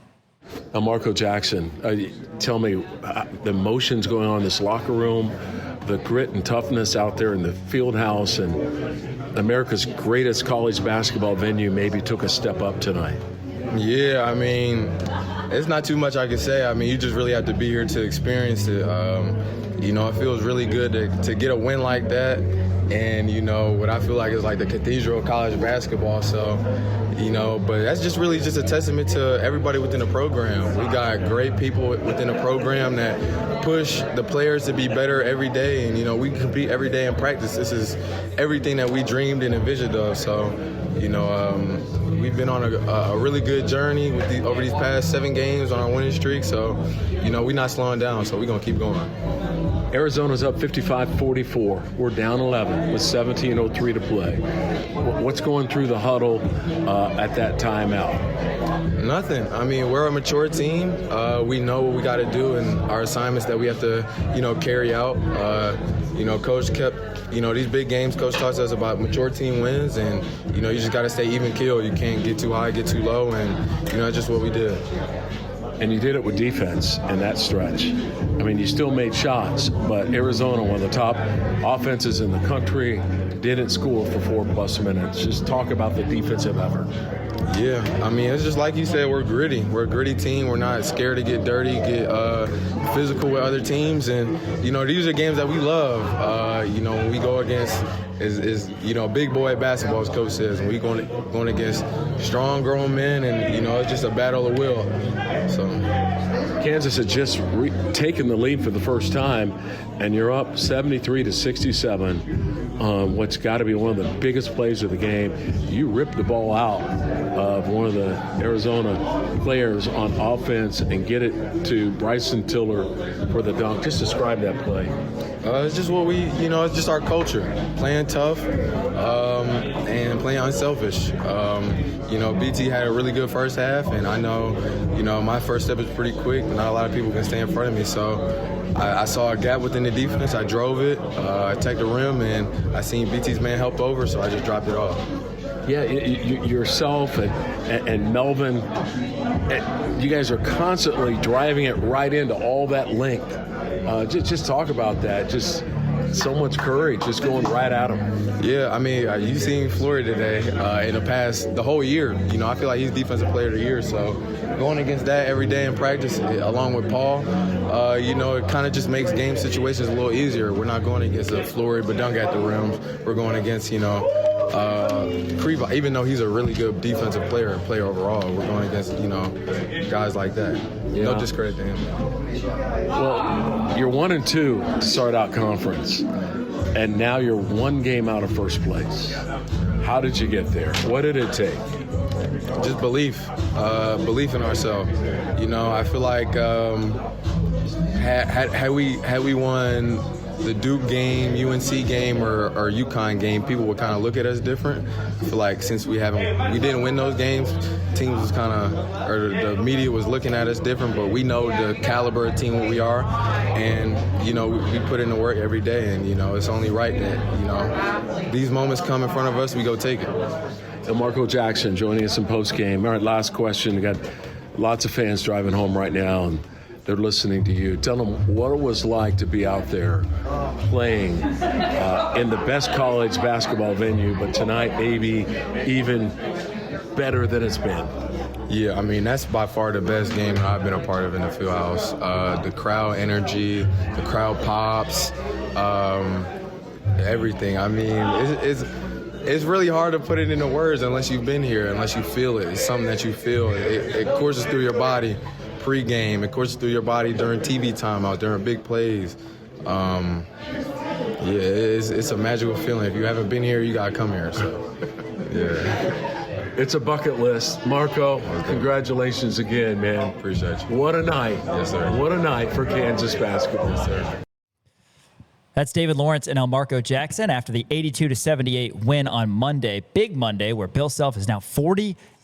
He's also 15-0 in top 10 matchups at Allen Fieldhouse, where Kansas is the lower-ranked team. Incredible stat. So many incredible stats since Coach has been here. Let's go back to the locker room and hear DL's post-game conversation with assistant coach Joe Dooley. Coach Joe Dooley, you've seen so many great games here. Playing a little shorthanded against a 23-0 number one ranked team in the country. Have you put it to your head on where this one may stack up? This is a great one. I think Coach mentioned to our guys beforehand that the fans would take it up another level today, and they did. They were unbelievable, helped us in our runs, and the guys just put their heads down. We didn't play pretty at times, as you saw, but we were very competitive, and at the end of the game, we made plays to finish it off. Yeah, you needed guys to step up. You got that with Bryson Tiller in the first half, which is phenomenal. Jamari McDowell as well, so a couple of guys you don't normally have. Just talk about those two. Bryson carried us in the first half offensively. He was scoring on the block, made a couple threes. Jamari was solid the whole night. Just made open shots, made easy plays, guarded. Just gave us a big lift, and was put in a tough spot, not knowing he was going to start, and then all of a sudden you throw him into the starting lineup, 20 minutes before the game, and he produced, and I'm happy because he's a hard worker, and he did his job. And then the second half doesn't start well for you. They score every time down. They can build leads so fast. They're up 11 at 17:03 remaining. Just describe that point and anything said in the huddle. Well, we talked about it was an awful start to the half, and then we sort of got our footing from that. When we were down 11, I think we cut it to 5 within 2 or 3 possessions, either 5 or 6. And once we got it back to that 4 range, we felt like we could, now we just need some stops. We started stringing some stops together. At one point, we had 10 stops in 11 possessions. Did have a few problems on the offensive glass, but for the most part, we competed. Floyd guarded the basket, had people looking around for shot blocks, and then we did come up with some timely rebounds. Floyd Bidunga, who's coming off Big 12 Player of the Week, certainly put in a big candidate for next week as well. But what he was able to do against Link, something he's kind of struggled with in the past, but he went right at it and was so successful. Well, 2 things. First of all, he was offensively very aggressive, but I don't think people understand how versatile he is defensively. He guards from 1 to 5. What he does defensively is mind-numbing because you can put him on anybody, and it's not a mismatch when you switch onto a point guard. A lot of times when you have a switch, it's a mismatch. It's not a mismatch with him. It might be a mismatch for the offensive player at times. And he had people looking around, and he was aggressive offensively. He was aggressive chasing rebounds. He was aggressive going after shots. Melvin Council missed 19 shots, but the guy is one of the heroes of the game. A lot of those misses ended up in Flory's hands, but he just had no fear going against that length. Yeah, I mean, I think he would take a couple of those back, and we talked about playing off of 2 feet, but he was very aggressive, got to the paint, which we needed. He's definitely, made some timely plays for us, and his defense, for the most part, was terrific. People don't like to talk about free throws are not as exciting as dunks, but you go 7 of 8. You had to have all of them at the end. Clutch times, and the first 3 were 1-on-ones. And we also had 15 for 17 in the second half. So, I mean, Trace were timely, Melvins were timely. Those guys did a good job stepping up to the line and also getting to the free throw line, which we needed to do. Yeah, and the fact that you played without DP, it was kind of a late. I don't know the players knew about that. Do you think there was more of a concerted effort? Knowing they were man down? I think you can view it a couple different ways. Some of these guys are probably viewing it as I'll get a few more shots. I'll get my opportunity. And I don't think, for the most part, though we played unselfish. We weren't very crisp offensively at times, but I did think the guys all stepped up and stayed together, especially when things weren't going well. All right. Bad thing is you're going to have to come off this one. Good thing is you got an extra day to get ready for another top 10 team, one that you've already won. Just talk about the challenge ahead. Well, we'll give the guys off tomorrow and maybe do some light stuff on Wednesday. We'll do our preparation. Most of our preparation for Iowa State is already done. We've reviewed it. We've watched the last couple games, and they've got TCU tomorrow, Wednesday. I think it's tomorrow. So we'll watch that game, make sure they didn't add any wrinkles. We'll go back through our game plan last time, see what we did well and what adjustments they might make, and then prepare for another top 5 team. Yeah, and Bill Self, his motto has always been what you can control is make the other team play bad, play ugly. Sure looks like you were able to do that in the second half. Yeah, we were able to. I think the guys did a good job. Everybody was tired. Let's cut to the chase. You can all say we were tired, they were tired. It was a little bit of a battle of attrition, but we were able to get enough stops. Coach kept on telling our guys in the timeouts, we're not tired, we're not tired. They bowed up and took it. 23 years, Bill Self's teams are known for grit and toughness. This one's got to rank pretty well. Well, I think it's different. They are, but it's also different because we usually had guys for 3 or 4 years, or 2 or 3 years, and they were accustomed to what Coach wanted. And by the time they were plugged in, they knew what the heck he wanted. This is different. That you have a lot of newcomers, and even some guys like Jamari and Elmarko, who Elmarko obviously was hurt last year, but Jamari, he never really had a lot of opportunities to play. And those guys are like the guys we had back in the past. The Travis Rellifords, the Elijah Johnsons, they developed in the program. We got them better, and by the time they were ready to play, they were good players. And these guys are going to be good players, and they showed it tonight. Coach, appreciate you. Congratulations. Rock chalk. Thanks. That's the Kansas locker room after the win over number 1 Arizona. David Lawrence and assistant coach Joe Dooley. Next up for KU, Saturday at noon against Iowa State. 10:30 Crimson and Blue show across the Jayhawk Radio Network. Kansas football got some news today. They did. Shout out to 4 Jayhawks of old. Yes, 4 Jayhawks were invited to the NFL Combine. Sean, one of my favorite weeks of the year is watching the NFL Combine. It is so much fun. I love watching offensive linemen run that agility drill. It's great. Like the cone drill, or I will sit there locked in and watch 2 straight hours of quarterback versus running 40s. It's just something brings a tear to my eye when it comes to the NFL draft. Well, 4 Jayhawks will be participating in this year's NFL draft. Laith Marjan. He'll be in the specialist Money showcase. Marjan. Money Marjan. You coined that, by the way. He gave you a shout out in one of the press conferences for coining that. I absolutely loved it.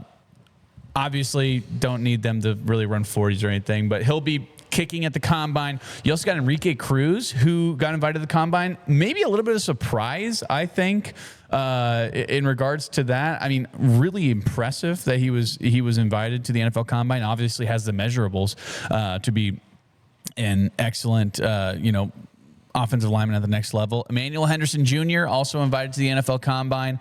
That's huge. He obviously has NFL speed, just like track speed he's got. He reminds me a lot of like Tyquan Thornton, I think is probably a good comparison, who had a really good season with the Chiefs this year and now is a free agent. And Tyquan Thornton, did you hear what he said off topic, by the way, but Tyquan Thornton said, well, I'm a free agent, so I want to go somewhere where I get my fair share. It's like, dude, you were catching balls from Patrick Mahomes. What are you complaining about? But anyway, and then also Jalen Daniels. announced that he was invited to the NFL Combine. So congratulations to all 4 of those guys. Obviously hopeful to make it to the NFL. KU will, I'm sure they'll have their own pro day. Just because you don't get invited to the NFL Combine does not mean you're not going to make it to the NFL. I'm sure there are some other guys who are seniors from this year who will, be potentially, getting some looks. Obviously, I believe there's 319 players who were invited to the Combine this year. Kansas has 4 of them. So really, really impressive stuff. They had 8 players invited to the Combine over the last 2 years, which is the most over that span since at least 2000. In 2025, KU had Logan Brown, Kobe Bryant, Devin Neal, and Melo Dotson. So this is the second year in a row that Kansas is going to have 4 players at the NFL Combine. Really exciting stuff. Obviously, really excited to see Jalen Daniels. We haven't seen a KU quarterback at the Combine since, I don't know, ever. Did David James? You tell me. Did they have the Combine back then? Man, you'll have to look that up because that's a good I question. got no idea on that. Ryan front. Willis maybe, but does that really count? No. Okay. All right. Well, Yeah. He was fine. KU softball heading to Tampa for Fonesca Memorial Tournament this weekend. Back to the USF softball stadium for the Jayhawks. Again, that starts tomorrow, actually. So it's a Thursday through Saturday situation. They're going to take on DePaul and Yale. KU a little bit of momentum after a 5-3 win over FGCU, Dunk City, if you will. 2 homers from Haley Kripe, who many of the girls on this team call the heart and soul of the team. So good luck to KU softball. And as we discussed a little bit earlier with Greeny, KU baseball set to start Friday at UTRGV.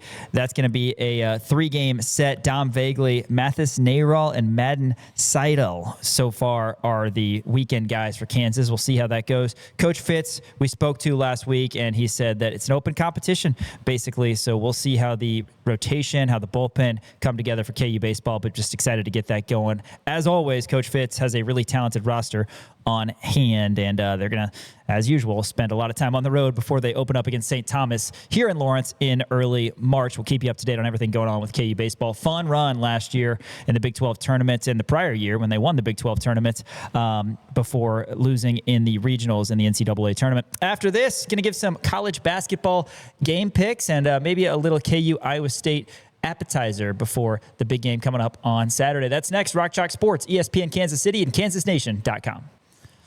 Hey, our founding partners here at Kansas Nation, Crown Automotive. Really appreciate them helping us get going. We had our first show back in August. Crown Automotive has been with us every step of the way. Miles Schneer and his team, give them a visit over on South Iowa in Lawrence. Tell them the guys at Kansas Nation sent you, or check them out on crownautomotive.com. Browse the selection, browse the great deals, and if you're able to get there in person, great line of new and used vehicles. Crown Automotive and crownautomotive.com. Partners of us here at Kansas Nation. Also, right. Miles Schneer, Citizen of the Year. How about that? What do you have to do to be the Citizen of the Year? Obviously, he did some really good stuff. I helped my neighbor move some rocks.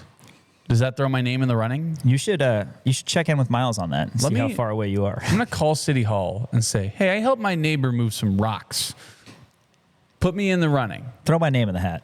I'm sure Miles Schneer has done a lot more philanthropy than I have, and obviously well-deserved. Kansas women's basketball, as we talked about with Greenstein earlier in the show, they fell short in the upset bid at number 16, Texas Tech.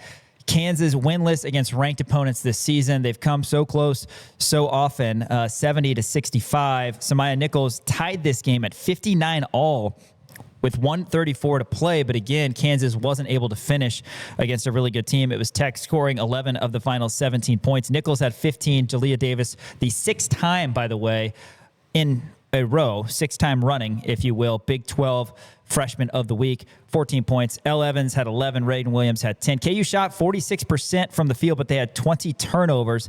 Hawks 15-11, 5-9 in Big 12 play. A couple different ways to look at this is that you still have to play Oklahoma State and Texas Tech.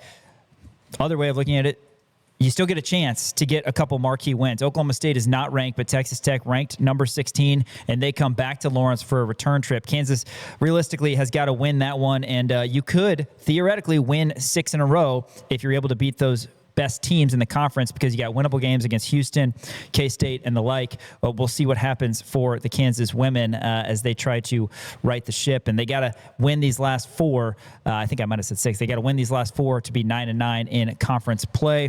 Jalea Davis ends up with 14. She scored the first 8 points of this game, continuing to stay hot. But then the Lady Raiders did a good job kind of holding her down. She has scored in double digits in all 17 games this season. So disappointing for the Kansas women. They're back at it against Houston, a team that is at the bottom of the conference very soon. Terrible. So they've got to get it done, do the Kansas women, and we'll keep you up to date. Hopefully they can get a little last stretch run in them. Yeah, you certainly hope so. And look, Kansas did an excellent job. Kansas has the talent to be able to stick with anybody in not only just the conference, but in the nation. I mean, you look up and down the roster, you go, okay, well, you have the 6-time consecutive freshman of the week in Jalea Davis, who's constantly putting up double figures, constantly scoring in the 20s.